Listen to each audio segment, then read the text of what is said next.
Am I wrong for breaking a 7-generation-old family tradition and naming my son what I want? Myself, 25F, and my fiancé, 27M, have a 2-month-old son. We are overjoyed at being parents, but most of my in-laws are refusing to even see our baby because of a decision we made concerning his name. My in-laws have a tradition of giving the firstborn son of every generation the same name. Let's say it's Peter. This has been going on for about 7 generations already, and they're very serious about it. My fiancé's eldest cousin was the latest person to get named Peter. Every one of his cousins has only had daughters so far, so our baby is the first son of his generation, and consequently should get the name. I have no problem with the name Peter, and would have been okay with naming my son that. Unfortunately, that was also the name of my uncle who died before I was born. I won't get into details, but it was tragic and traumatizing for my family. My father never got over losing his younger brother. My grandmother asked the family not to name any of our future children Peter during her lifetime. My mother-in-law and father-in-law knew about this promise, and at first seemed to not only be okay with us avoiding the name Peter, but also supportive of the one we chose. However, my grandmother sadly passed away when I was 7 months pregnant. We traveled for her funeral.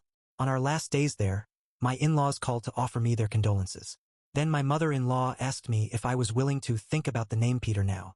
Suddenly, they were insistent that the name we chose was awful and we had to honor their tradition. According to them, they had only agreed to make an exception for us for my grandmother's sake, and had no obligation to keep it now that she had passed. My family agrees that while it's true we don't have to avoid the name anymore, it still doesn't feel right to use it.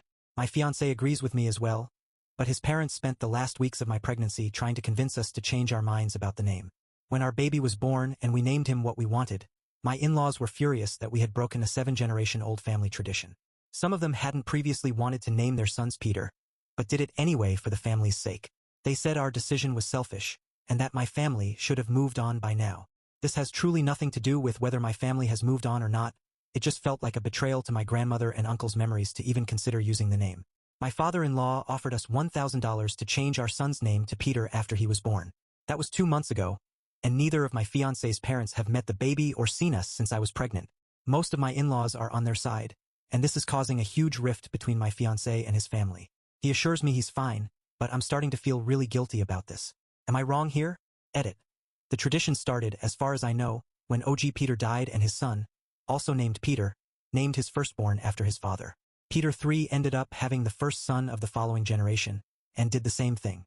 That one died before having children, so his sister gave the name to her son, and so on.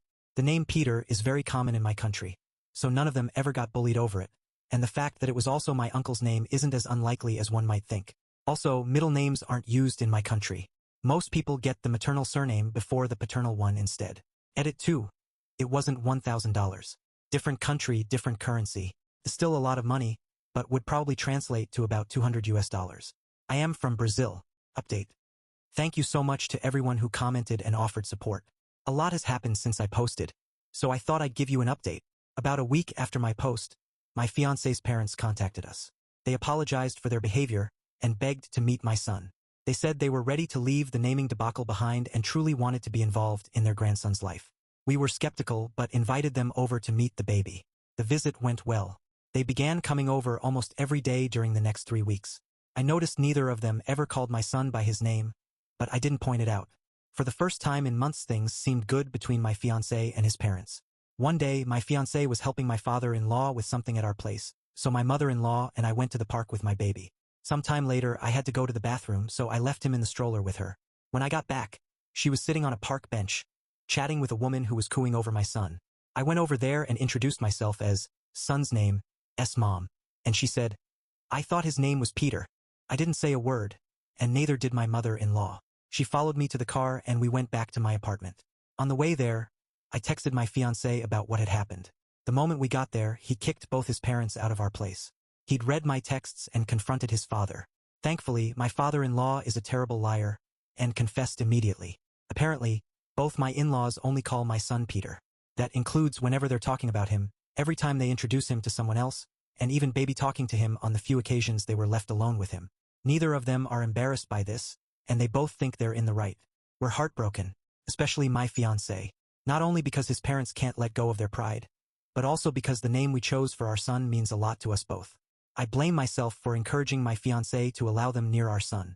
I was raised in a different city than all my grandparents, and always wished they could have been more involved in my life. Losing my grandmother didn't help. Pretty much every doubt I had only existed because I thought it would be important for my son to grow up with all of his grandparents around. But now all my guilt is gone. If they can't respect my son enough to call him by his name, they don't deserve to be in his life. I hope they enjoyed the 3 weeks they had with their grandson, because that's all they're getting until they get their heads out of their asses. Edit. I thought I'd clarify some things. First of all, I'm not comfortable sharing my son's name here, but I promise it's not a unique name or anything like that. It's perfectly normal and popular-ish in our country. Secondly, I mentioned this in the comments, but while my family didn't try to dictate me on my son's name, they would never be comfortable with it. My Uncle Peter passed almost 3 decades ago, but it forever changed everyone who knew him. He was murdered. My grandmother's request was motivated by trauma. Again, my family would be mostly fine with naming my son Peter. My dad and my aunt might have been uncomfortable, and my grandmother asked us all not to do so, but I wouldn't have been disowned if I had. It simply felt disrespectful, especially since my grandmother passed shortly before my son was born. And to whoever PM'd me that my fiancé is only on my side to keep the peace, he didn't want to use the name either. Months before I got pregnant, he told me he hoped one of his cousins would have a son before we did, because he always hated the tradition and sympathized with my family. He's just as angry at his parents as I am, if not more. Also, most of his cousins and some other relatives have come around and apologized. Relevant comments. Are they this unhinged in other areas of your life too? Opie. According to my fiancé, they've always been a little entitled, but I never really saw them enough to be able to say that. I will say that, though they were polite, they very clearly didn't care about me until we moved in together. My mother-in-law pretended not to remember my name every time she saw me, and my father-in-law would lose interest in any conversations that weren't about him. Once it was clear me and my fiancé were in for long-term, they started acting a lot more friendly towards me, but it never seemed sincere. Comment. Have other family members come around yet? Opie. Most of my fiancé's cousins have come around, and his brother was always on our side. His grandmother and some of his aunts and uncles are with us too. His grandfather, divorced from his grandmother, 2 out of 3 living Peters, the 2 oldest, and pretty much everyone else are either still mad at us or haven't reached out to talk about it yet. My entire family is on my side. They promised not to interfere in the naming process, but are relieved we didn't name him Peter. Update 2. My son is now 5 months old, almost 6. We're still no contact with my fiancé's parents, who haven't seen us since May. We've both blocked them everywhere. His relatives who were on our side still are, and most of the ones who weren't haven't come around. If anything, they're even more pissed now. I remember someone suggesting that my fiancé's family might stop using the name after we decided not to. Well, you were right. Last week, one of my fiancé's cousins announced she was pregnant with a boy. She included her baby's name in the announcement, and it's not Peter. What followed was a string of aggressive Instagram DMs from both mother-in-law and father-in-law. They both created accounts for the sole purpose of contacting me.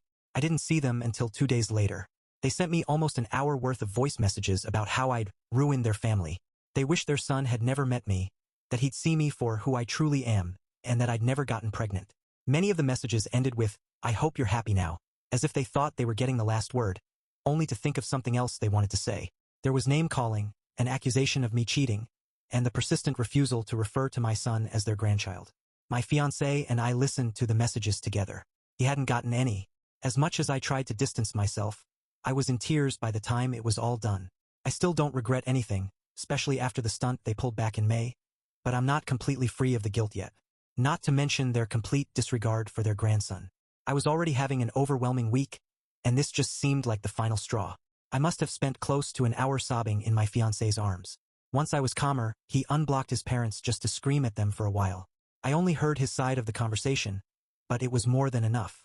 He finished the call by saying he didn't want to hear from them again. We had a long talk afterwards. My fiancé opened up about the emotional blackmail by his family before and after my pregnancy. My in-laws were close to threatening him with anything they could if we didn't name our son Peter.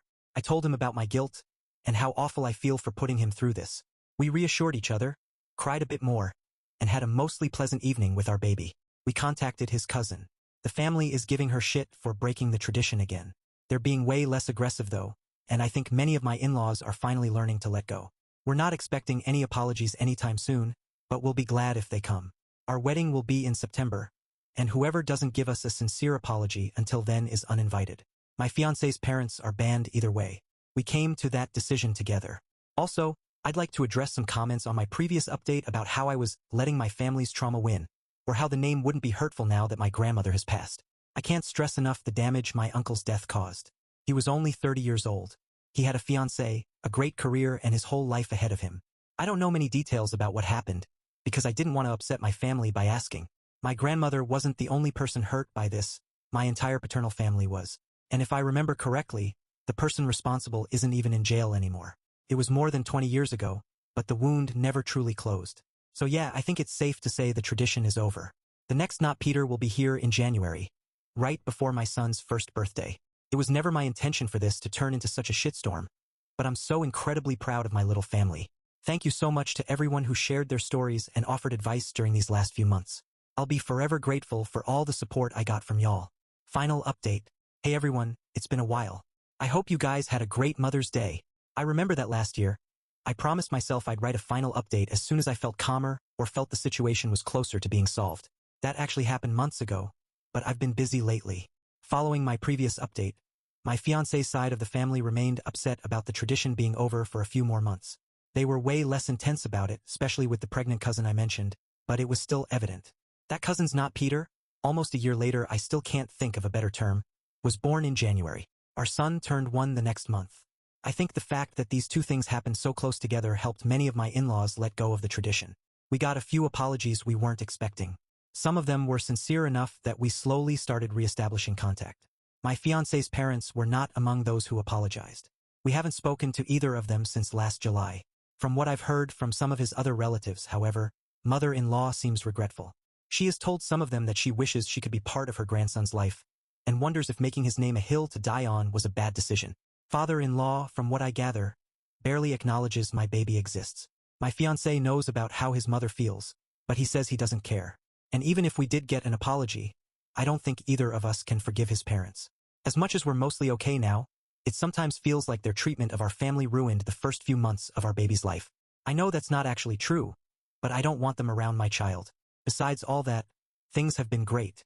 My son is 15 months old now, which I don't think I'll ever really get used to. He recently started drawing and has been expanding his vocabulary. He said mommy first, by the way. My fiancé and I are still getting married in September. We're thinking about moving abroad in a couple years, for work reasons. But we're not sure yet. We also recently got a dog, sadly. We didn't name him Peter. This will be my final update. Whatever guilt I had about the situation a year ago is completely gone. And my life has been peaceful enough that it feels safe to say the shit show is over. Thank you all, for all the love, advice, and support you've given me this past year. Relevant comment. Whilst this may be your final update on the naming sage, you said you were getting married in September and mother-in-law and father-in-law aren't going to be invited. Prepare for more craziness from them at that time and good luck. Opie, I really do think this is over. My fiancé's parents don't know when or where we're getting married, so I'm not worried about them showing up. They haven't reached out to us in months, and we have no interest in contacting them.